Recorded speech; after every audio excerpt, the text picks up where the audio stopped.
भक्तों की सुन लो पुकार, भक्तों की सुन लो पुकार, पुकार श्याम प्यारे।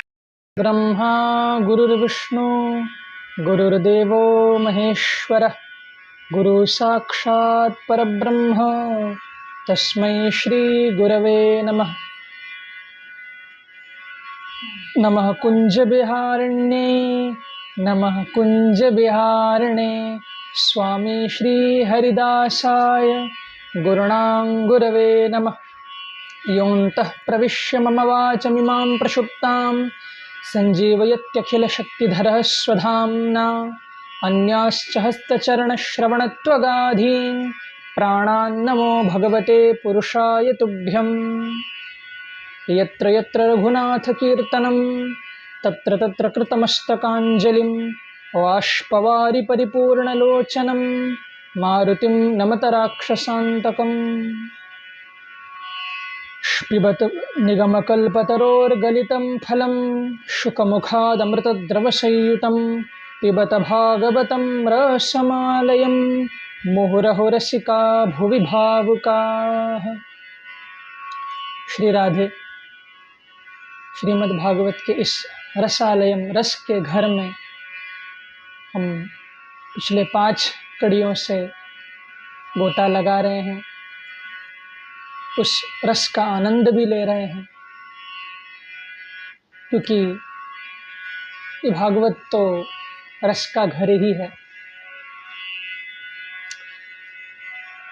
जैसे किसी पुस्तकालय हो या किसी कोई ग्रंथालय हो, उसमें लाखों करोड़ों ग्रंथ पड़े होते हैं। कहीं भोजनालय हो तो आपको जो चाहे वो भोजन करने को मिल जाता है। ऐसे ही श्रीमद् भागवत रस का घर है, रसमालयम है। यहाँ रस ही रस भरा हुआ है। जो रस आप चाहो वो आपको यहाँ प्राप्त हो सकता है। तो उसी कड़ी में 5 कड़ियों में हमने अर्जुन की स्तुति श्रवण की, कैसे अर्जुन प्रार्थना करते हैं, अपनी रक्षा की पुकार भी लगाते हैं,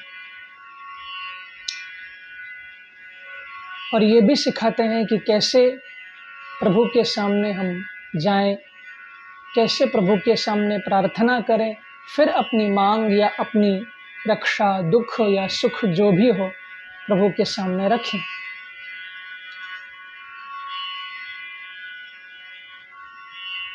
आज जो भक्त की हम चर्चा करने वाले हैं, जिस भक्त की स्तुति हम सुनने वाले हैं, ये बड़ी विशेष ये भक्ता हैं, जिनका नाम है श्री उत्तरा जी।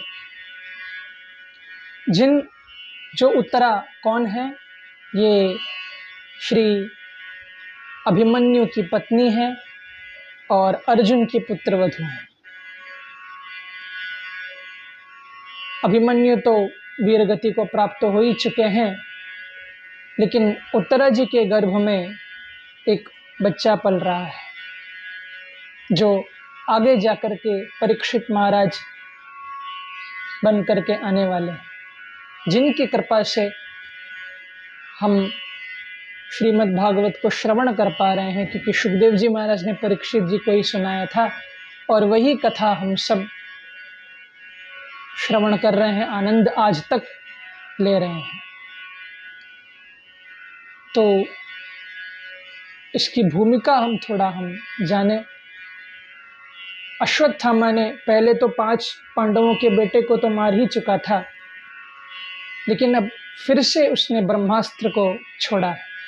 किस लिए? कि मैं उत्तरा के गर्भ में जो बच्चा बालक है उसका भी मैं अंत कर दूं, तो पांडवों के बीज को ही मैं समाप्त कर दूंगा। पांडवों में का बीज कुल ही नष्ट हो जाएगा। तो इस भाव से उस अश्वत्थामा ने फिर से ब्रह्मास्त्र को छोड़ा। लेकिन जब ब्रह्मास्त्र को आते हुए उत्तरा जी ने देखा, तो कितनी अनन्य भक्ता हैं उत्तरा जी कि और किसी की शरण में उत्तरा जी नहीं गई, सीधे भगवान कृष्ण को ही प्रार्थना की, बिहारी जी को ही अपनी प्रार्थना, अपनी रक्षा के लिए बुलाया है। न अन्यो इति अनन्य, माने कोई अन्य आश्रय हम किसी का ना लें, उसी को अनन्य कहते हैं। और जब तक हमारी अनन्य निष्ठा बिहारी जी में, ठाकुर जी में नहीं हो जाती, तब तक बिहारी जी भी भैया पूरा साथ हमारा नहीं देते। क्योंकि आप जानते हो, द्रौपदी जी ने भी प्रार्थना की थी, भगवान ने सुनी थी, इसमें कोई दौरा है नहीं। और द्रौपदी जी भी बहुत बड़ी भक्ता है, उसमें भी कोई शंका नहीं है। लेकिन द्रौपदी जी ने पहले अन्याश्रय लिया था, पहले सारे पांडवों को, फिर वहाँ सभा में बैठे बड़े बड़े लोगों को मदद मांगी थी। लेकिन जब कोई मदद करने नहीं आया, तब जाकर हे कृष्ण द्वारकावासिन कह करके भगवान को पुकारा। लेकिन यहाँ उत्तरा जी ने और किसी को पुकारा नहीं है। अपना कहने के लिए तो बहुत लोग वहाँ बैठे हैं, पांडव हैं, कुंती है, सब हैं, लेकिन किसी को उत्तरा जी ने नहीं पुकारा, सीधे भगवान कृष्ण को ही पुकारा है। क्योंकि उत्तरा जी अपना तो कृष्ण को ही मानती हैं। क्योंकि जब विपत्ति जीवन में, दुख की घड़ी, कोई दुख का वो एक माहौल आता है, तो कोई भी सामान्य व्यक्ति हो, वो अपनों को ही पुकारता है कि भाई तुम अपने हो, मेरी मदद करो। तो वो बिना सोचे समझे हमारे दिमाग में आ जाता है कि ये है तो ये हमें बचाएगा।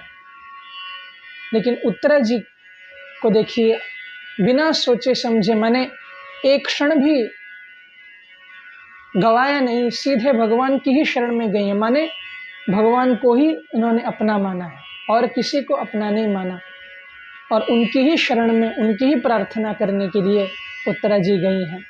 क्या प्रार्थना करती हैं वो हम पाठ, तो हम पहला श्लोक आज करेंगे। कितना सुंदर भाव से उत्तरा जी गा रही हैं, प्रभु को पुकार रही हैं, वो भी हम समझेंगे। तो आइए श्लोकों का पाठ करें, आइए श्लोकों का दर्शन करें। पहला श्लोक हम आज ले रहे हैं, तो पहले श्लोक में क्या कह रही हैं? उत्तरोवाच पाहि पाहि महायोगिन देवदेव जगत्पते नान्यं त्वदभयं पश्ये यत्र मृत्युः परस्परम्। पाहि पाहि महायोगिन देवदेव जगत्पते नान्यं त्वदभयं पश्ये यत्र मृत्युः परस्परम्। पाहि पाहि महायोगिन देवदेव जगत्पते नान्यं त्वदभयं पश्ये यत्र मृत्युः परस्परम्। पाहि पाहि महायोगिन देवदेव जगत्पते नान्यं त्वदभयं पश्ये यत्र मृत्युः परस्परम्। तो कितना सुंदर उत्तरा जी स्तुति कर रही हैं, क्या बोल रही हैं, थोड़ा ध्यान दें हम। पाहि पाहि महायोगिन देव देव जगतपते, हे जगतपते, हे देव। मानो यहाँ जगतपति, ये भाव जो उत्तरा जी ने यहाँ कहा है, इस एक जगतपति में कितने भाव छुपे हुए हैं। मेरे पूज्य गुरुदेव कथा में कहा करते हैं कि जगतपति का भाव, यहाँ जगतपति क्यों कहा है उत्तरा जी ने? इसलिए कहा है मानो यही बिहारी जी को बोल रहे हैं उत्तरा जी कि प्रभु मुझे मालूम है मेरे तो पति इस संसार में नहीं है, वो तो वीर गति को प्राप्त हो चुके हैं, लेकिन प्रभु आप तो जगत पति हो, मेरे पति नहीं हैं तो क्या हुआ, लेकिन जगत पति आप तो मेरे पास हो ना, आप तो मेरी रक्षा के लिए हमेशा खड़े हो, तो मैं किस बात की चिंता करूं हे जगत पते, क्योंकि वो तो जगत के पति हैं, जगत के मालिक हैं। पाति रक्षति स्वप्राणैरपि सा पति सह पति ही, जो अपने पत्नी की रक्षा अपने प्राणों से भी ज्यादा करे उसे कहते हैं पति। अब खैर जगत के पति तो आजकल तो पति मिलना ही बड़े मुश्किल है, ऐसे पति मिलना जो अपने प्राणों की रक्षा करने के लिए, माने अपनी पत्नी की प्राणों की रक्षा करने के लिए अपने प्राणों से भी ज़्यादा ख्याल रखे, ऐसा पति मिलना तो बड़ी, वो तो राम ही हो सकते हैं। सोचो जिन भगवान राम ने अपनी कोई चिंता नहीं की, केवल माँ सीता की खोज में चित्रकूट से लंका तक प्रभु पहुंच गए, तो ऐसे तो प्रभु राम ही हो सकते हैं। और जिन राम की ही पूजा इस दिवाली में, दिवाली आ रही है तो दिवाली में भी तो हम प्रभु राम की ही पूजा करते हैं, क्योंकि राम जी अयोध्या वापस उस वनवास 14 वर्ष के वनवास को काट करके प्रभु राम अपने अयोध्या को लौटे हैं, अपने घर में लौटे हैं, तो इसी का उत्सव तो दिए जला करके दिवाली के रूप में हम मनाते हैं।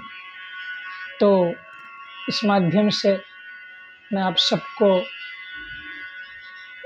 दिवाली की, और दिवाली तो है ही, दिवाली के साथ साथ गोवर्धन पूजा भी है और भाई दूज भी है, धनतेरस आज है, तो इन सभी, क्योंकि हमारी भारतीय संस्कृति तो अलग ही है।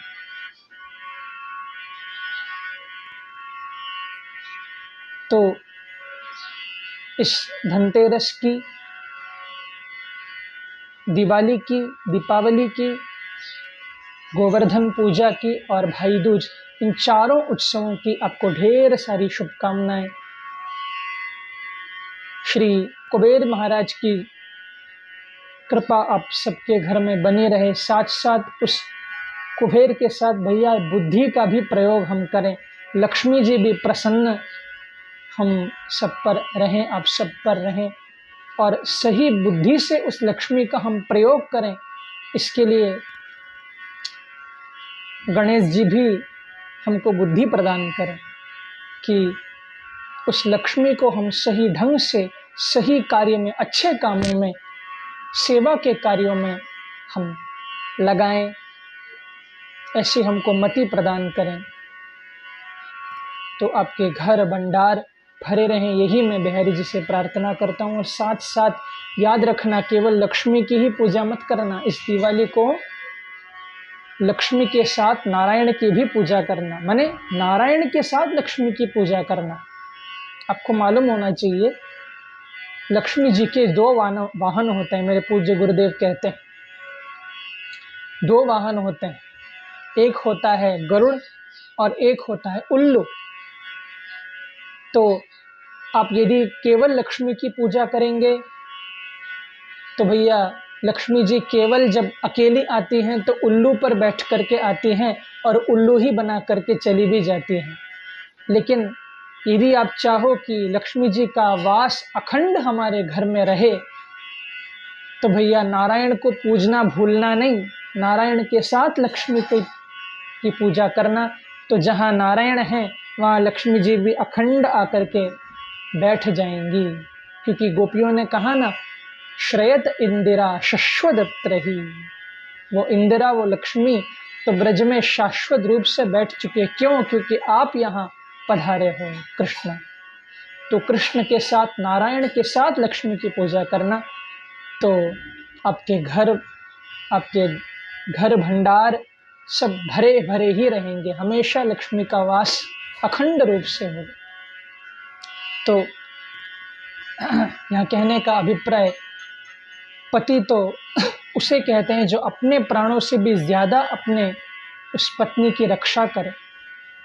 तो यहाँ तो ठाकुर जी से बड़ा जगतपति कौन हो सकता है? सारे जगत, सारे संसार की रक्षा प्रभु करते हैं। तो उन्हीं जगतपति को उत्तरा जी पुकार रही हैं कि हे जगतपति, पाहि पाहि, आप देखो, मेरी ओर देखो प्रभु, मेरी हालत को देखो, आप मेरी रक्षा भले मत करना। नान्यम त्वदभयम पश्ये यत्र मृत्यु परस्परम। मृत्यु मेरे सामने दिखाई दे रही है प्रभु, ये ब्रह्मास्त्र मेरे सामने है, मेरे परस्पर ये मुझे मारने वाली है, मेरे गर्भ को नष्ट करने वाली है। लेकिन मैं भी ये आपको कहना चाहती हूँ कि नान्यम त्वदभयम पश्ये, मुझे अभय का और कोई ठिकाना दिखाई नहीं देता, मुझे अभय का और कोई रास्ता नज़र नहीं आता, मुझे अभय दिखाई दे रहा है। तो प्रभु आप में मुझे दिखाई दे रहा है अभय, आप ही अभय प्रदान कर सकते हो। तो प्रभु आप मुझे अभय प्रदान करें। नान्यम तदभयम पश्ये, मैं और कोई अभय का रास्ता मुझे आपके सिवा मुझे दिखाई नहीं देता प्रभु। यही उत्तरा जी इस श्लोक में कह रही हैं। तो ऐसे ही हम अनन्य भक्त प्रभु के बने बंधु, क्योंकि हम आज देखा जाता है हम चारों ओर भटक रहे हैं। किसी ने कह दिया इनकी पूजा करो तो ये अच्छा हो जाएगा, किसी ने कहा उनकी पूजा करो हो तो हम वहाँ लग जाते हैं। नहीं, अब किसी एक इष्ट को पकड़ो और उस इष्ट में जी जान लगा दो भैया, क्योंकि 10 जगह घूमने से अच्छा है एक जगह आप अपनी निष्ठा को, अपनी श्रद्धा को, क्योंकि श्रद्धा और निष्ठा में बड़ा अंतर है।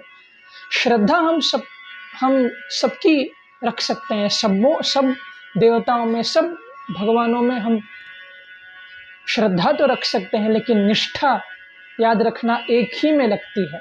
निष्ठा केवल अपने इष्ट में लगती है। तो निष्ठा से अपने इष्ट को भजिए, कोई भी हालत हो, कितना भी दुख हो या सुख हो, अपने गुरुदेव द्वारा प्रदत्त उस मंत्र का ये जप में निष्ठा से जपिए, प्रभु को याद करिए और फिर आप चमत्कार देखिए। कितना भी आपके जीवन में दुख हो, प्रभु आपको कभी छोड़ेंगे नहीं, सामने खड़े रहेंगे। क्योंकि आप आगे सुनेंगे कि उत्तरा जी के लिए प्रभु ने वो काम किया जो प्रभु कभी और किसी के लिए नहीं करते। प्रभु तो गर्भ तक पहुंच गए, क्योंकि गर्भ को नरक कहा गया है। उस नरक के समान उस गर्भ में प्रभु पहुंच गए थे। आगे हम श्रवण करेंगे। तो अपने इष्ट में अपनी श्रद्धा को रखिए और आगे के श्लोक हम आगे की कड़ी में हम सुनेंगे। एक ही श्लोक उत्तरा जी का आज हमने श्रवण किया और एक श्लोक हम अगली कड़ी में श्रवण करेंगे। आप सभी को इस दीपावली का, गोवर्धन पूजा की, भाई दूज की, धनतेरस की ढेर सारी आपको शुभकामनाएं। प्रभु भक्ति रूपी दिया आप सबके हृदय में प्रज्वलित होता रहे और उत्साह और उमंग रूपी वो रोशनी आपके सबके जीवन में चमकती रहे, यही प्रार्थना है। इसी के साथ मैं आज की कड़ी को विराम देता हूँ। श्री राधे, श्री राधे, श्री राधे।